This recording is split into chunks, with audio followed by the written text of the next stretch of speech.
But I got a serious question. I'm a Jeep owner, a new Jeep owner. Never owned a Jeep before in my life. But do they really run on fuel or do they run on something else? That's the question for today. So if you'd like to hear the rest of it, please stick around. Alright, y'all. So I'm a new Jeep owner. Never owned a Jeep in my entire life. I bought a 25 Jeep Gladiator Nighthawk. It's 41 is the color. Beautiful truck. Love it. I love everything about it. I did get an extended warranty with this vehicle, a long one. But my vehicle's only got right at 20,000 miles on it. I've had it a year. We do drive it, as you can tell by the mileage. I've had some concerns as of recently. I took it to the dealership where I purchased it, and with some issues. Now, before I get into the issues, let me give you a little bit of my background. I've been a mechanic really since I was like 15, building hot rods, drag cars, automotive technology in school. Went in the military as a self-propelled field artillery tank mechanic, and I was in battalion maintenance, so I worked on anything that had wheels or tracks. Primary job, track vehicles. I drove an M88 recovery vehicle, which was a mobile shop. I mean, I could weld anything, I could use a torch on anything, I could take the fuel out of one vehicle, put it in another vehicle, put it in my vehicle, lift vehicles, pull engines, rebuild engines, transmissions, put tracks on them, swap turbos, you name it. Not to mention everything on every other vehicle, being I was battalion maintenance. Got out of the Army, was a mechanic. Go figure, right? Worked on heavy equipment, and then went into the school bus industry. So, school buses, when I got into this back in 99, 2000 era, they were gasoline, a lot of them. Manual transmissions and stick shifts. Then they converted to diesel. Now, in the past 10 years or so, maybe a little longer, say 14 years, they've been going from diesel back to gasoline, because diesel become so expensive to work on, and all the issues thank the government for that one, for all the EPA, DEF, and all this stuff. All the school systems are running from diesels. Most people are, not just school systems. So we went to gasoline and propane and things of that nature in the school bus industry. So I eventually was a parts manager, became a fleet director, retired as that. I teach all over the state of Georgia, vehicle maintenance, fleet maintenance, and things of that nature. Even though I'm retired, I'm a regular mechanic in the school bus industry. And we still have gasoline vehicles we work on because I don't know, it's different. You know, when you say school bus, everybody thinks diesel. That's not true. Everybody thinks school bus only, and that's not true either. Most school bus mechanics and shops also have to maintain all the white fleet, and that would be the plumbers' vehicles, the police officers' vehicles, the electricians, the locksmiths, the computer technology, the food service vehicles, and those range in all makes and models. So again, I do teach across the state fleet maintenance, record keeping, tracking, and through record keeping and tracking, we are able to identify faults and issues that are coming, foreseen issues. So as to say a tire's at a certain tread depth this month, we know next month it'll be lower. If it's been driven, if we're putting oil in a vehicle every month, that'll be notated on the paperwork. Antifreeze will be notated on the paperwork if it's using antifreeze every month. One, they've got a leak, or bad head gasket. It could be an intake gasket, it could be an EGR cooler, oil cooler. If it's losing oil, you might have blow by, you may have some ring issues. You could have a leaking oil pan or an oil cooler. I mean, there's so many different things, right? But we all know observation tracking is the key to proper vehicle maintenance. So that being said, Sorry for the little rant, but I just want to let you know where we're at. My 25 Jeep Gladiator, after I purchased the vehicle, within a month, I was adding on some lights and whatnot.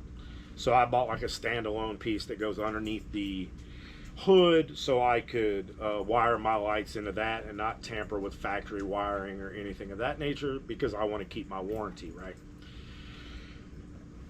Upon opening my hood, the antifreeze was in the reservoir was low. So I was like, okay, it's a new vehicle. It may have had some air in the system, not properly filled from the factory. Or, you could say, well, they jip everybody a little bit on antifreeze when they're building them, because 1 gallon saved on 3 vehicles is money made in the end, right? So I put it up to the fill line. Well, fast forward a few more months and it's low again. So I filled it up again. Well, 2 weeks ago, someone else on the internet was asking questions on a forum on Facebook about consuming antifreeze. So I told them, it could be an oil cooler, could be this or that, right? A leaking hose, whatever. Several scenarios that it could be, but if it keeps continuing, that it definitely needs to go to the dealer. That was their question, and especially why it was under warranty. I advised them to go to the dealer. So I opened the hood on mine just to look, and my coolant reservoir is completely empty. Not halfway down, it's completely empty. The only antifreeze in it is at the very, very bottom where the hose plugs in. I could see antifreeze in the hose at the bottom of the coolant reservoir, and that was it. So I set up an appointment with my dealer. I'm not going to say the dealer's name right now. And they've had it for 6 days or so. While I was there, I said, well, my screen, my infotainment center on there is glitching. It functions sound-wise properly the whole time, but it looks as if it's powering off and powering back on. Almost instantaneously. But you cannot hear any faults. But it seems like, a wire's loose, a connection's loose somewhere, or possibly it needs like a ECM or BCM update or something of that nature for the infotainment center. And I also have if I turn my wheel to hard right while stopped and put it in reverse and back up, it doesn't happen all the time, but off and on, I'll hear a grinding sound out of the right front. But my major concern is my antifreeze consumption that the vehicle's doing with no visible leaks on the ground or anywhere on the motor for that matter. I told them how many times I've put antifreeze in it already, and I left it with them. So I'm going to fast forward to today. So if you don't like cussing, I'm sorry. I'm a veteran. That's what the hell we do, right? So I get a phone call over the past 2 or 3 days. They can't duplicate the problem is what they're telling me. I said, duplicate the problem? What do you mean? Like, which problem? Well, any of them. I'm like, I brought it to you with the coolant reservoir empty. What do you mean you can't duplicate it? Well, we put antifreeze in it, and we can't find a leak. That's not duplicating it, okay? I'm sorry. If that's what you think duplication is you're a schmuck, okay?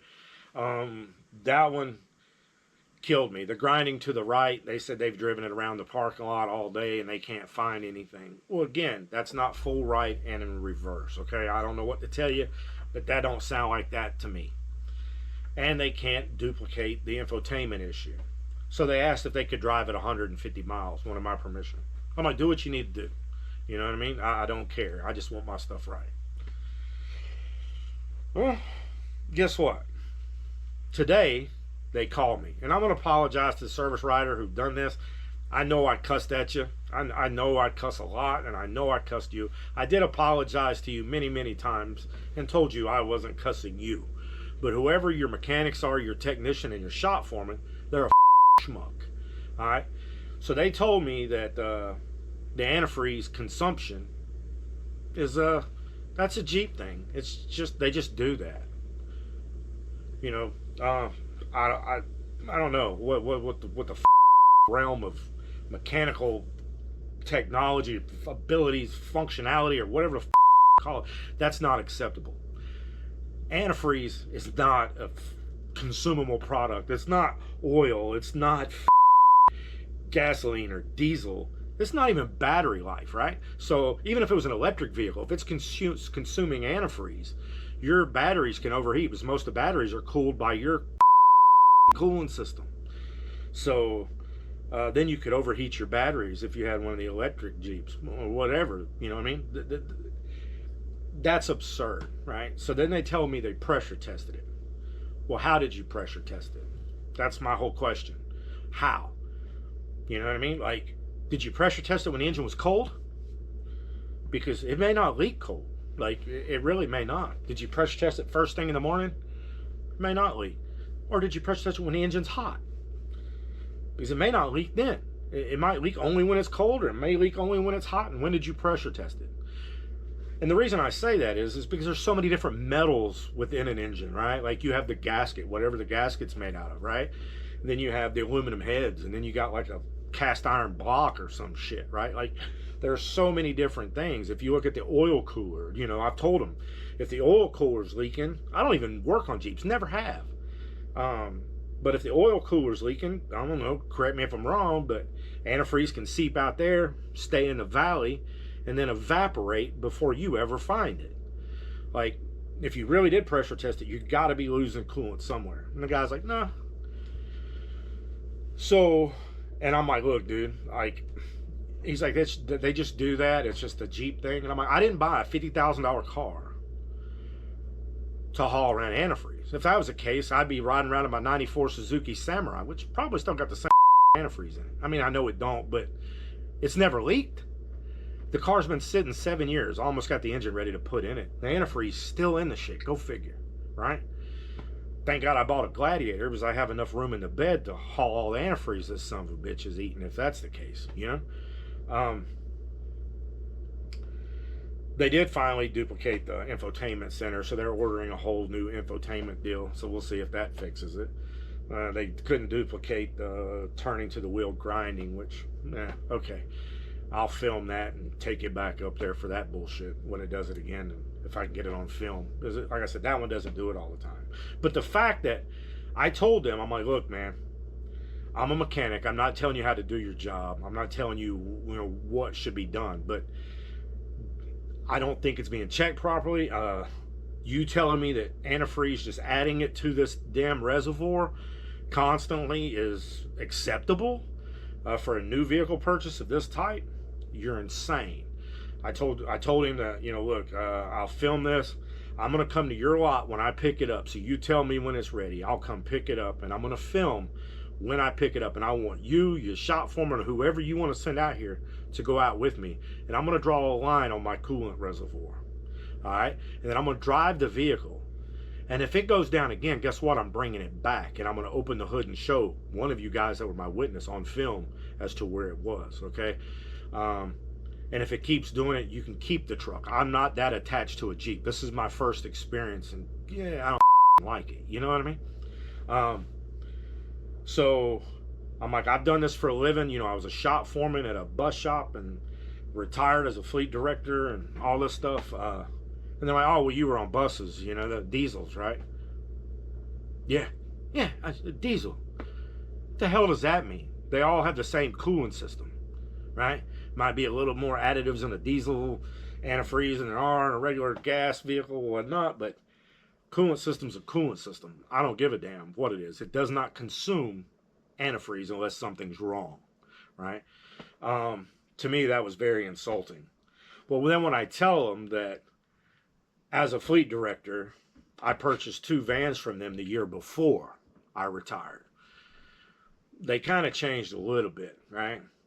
And they were for, I don't know, some kind of maintenance white fleet. I don't know, transporting kids. I don't remember. I think transporting kids is what we bought them for. Um, then they kind of changed tone a little bit, but then they still kept going back to, oh, you were a diesel.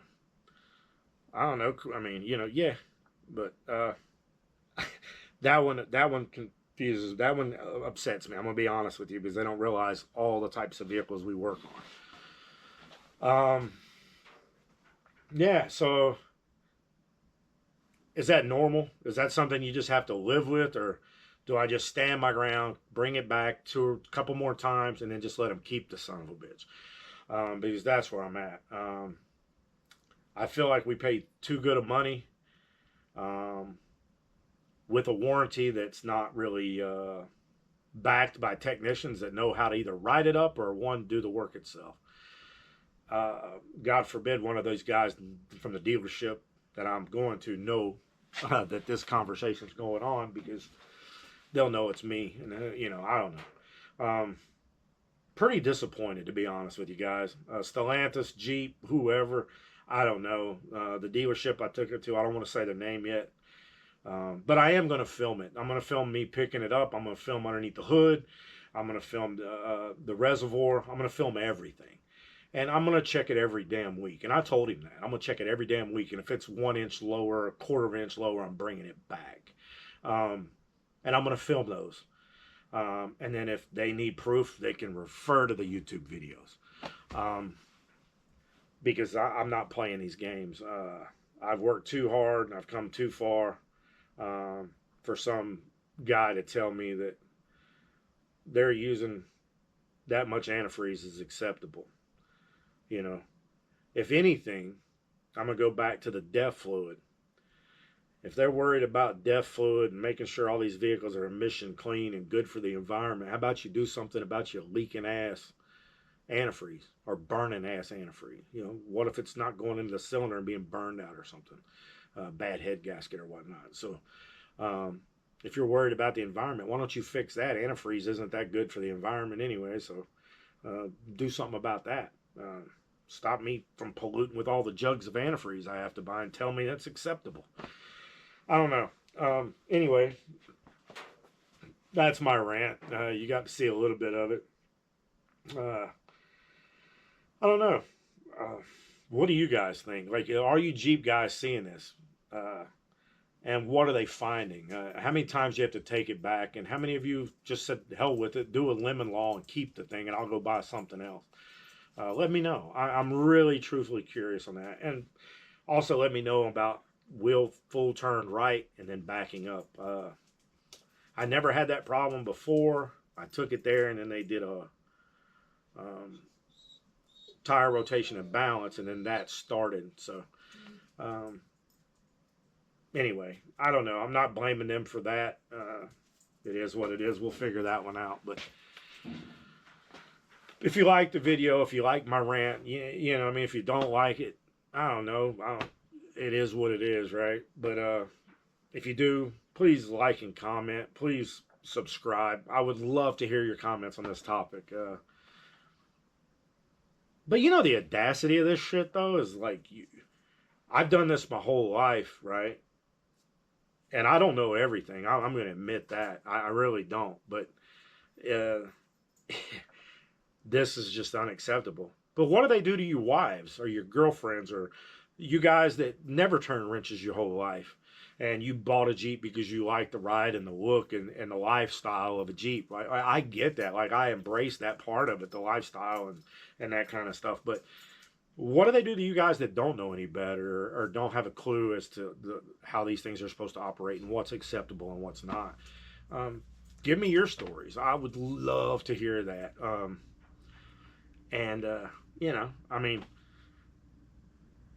Yeah, and tell me what grounds I need to go back in there if I have to throw my nuts in their face. You know what I'm saying? What leg can I stand on, right? Yeah, I don't know. You pissed off a veteran. I don't know. It's got PTSD, right? Like, what else am I going to do, right? Except fight for what I believe in. So here we go again. I'm going to do it this time, just a different way. Again, I'm not going to rant anymore. That's the end of the video, guys. Please like and subscribe. Thank you for watching Just Us Riding. I know we normally done motorcycle videos, but we do have a lot more. So I'll show you some of the mess. It's chaotic as hell in here right now that we got going. Just for future stuff, this is a pile of shit over here in the corner. We got the Samurai engine gasketed up. Got to do some stuff on the intake gaskets, that kind of stuff. Got to put a different distributor in it. Just mocking this up for right now. We got the little Chevrolet alternator bracket and stuff to put on there. Don't know if I'm going to run it yet. We're going from carbureted, where this engine came from, to the factory 94 fuel injection. So there's some differences. So that's why some of the changes need to take place. Not going to paint anything. This is kind of the way I, got the motor, just sprayed it real quick and gasketed things, and ain't going to worry about it, to be honest with you. The Chevelle's been sitting here because I'm not going to mess with it until I can put a single or a twin turbo on it or something to that effect. And my wife wants the truck done. So the truck, kind of been messing with some seating stuff in here, making brackets for the seat to fit. Got some gauges stuff. I got to cut out some holes for the tack, make it a little bigger than what it is. I'm gonna put it where I assume the clock was. I'm not real sure. Got the engine in it, got the headers there. I've lost the shifter, so I can't do much more until I find the shifter or make a shifter that clears the seat here. Maria's bike, let me see what we've done to that. We blacked out the blinker assemblies in the front, put LED lights there, put LED light in the headlight. Worked on the windscreen here. What's up, Ace? Worked on the windscreen here. When we bought the bike, they had the quick release part on the inside and the bolts tightened, so you couldn't remove the windshield if you wanted to in a hurry. So we'll fix that. My bike, I don't know if you've seen the new front fender I put on it, the hammered carbon. I do have a new air filter piece coming here from Harley, a nice ring and cover. This is one I made. And then I put the blacked out reflectors on the side. I think it looks way better, way more gooder. Isn't that right? Hey, come on, get out of the picture, you camera hog. And I did put a seat on there, which I want to do a review on the seat in the future, just for some of the guys that are more on a budget. And then the Samurai, sorry it's dark, y'all. I'm just gonna go out here. I got the new top on it. Kind of painted some wheels, cleaned up some of the plastics on it. I don't have my flashlight, I'm sorry, but there's one light coming on. I put a sound deadener on the inside, all the way to behind the two seats. I still got some work to do in the back. It's been kind of cold, so I didn't want to put that in there. Got 2 new seats for it, put them back on the factory tracks. So really on the inside it's going to be just the sound deadening and insulation in the back, stereo, door panels, which I'll probably make. I got one off on the driver's side, and putting the engine in it. But so we've been busy. I don't film all that, y'all. I'm sorry. It's just the way I am. It's hard for me to work and film. I don't know if you can see that, the sound deadener in there. I got some new strips here for it on the front to hold the doors in from opening too far. The new seats. Oh, I did put got the new back bumper on it, got one light in it. This wiring harness I cut back when I was like 19 years old. So before I put the new LED light in it, I'd like to match up all the wires when I get it back running.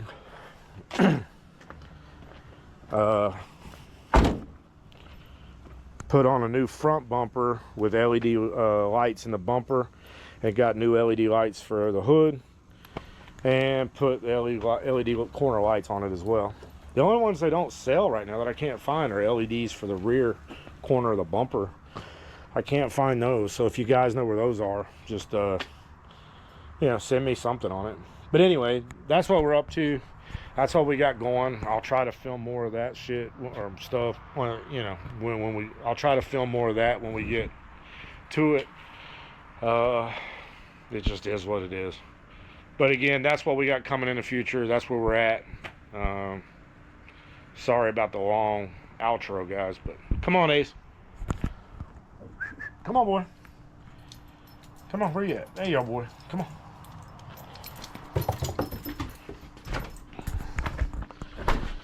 Yeah.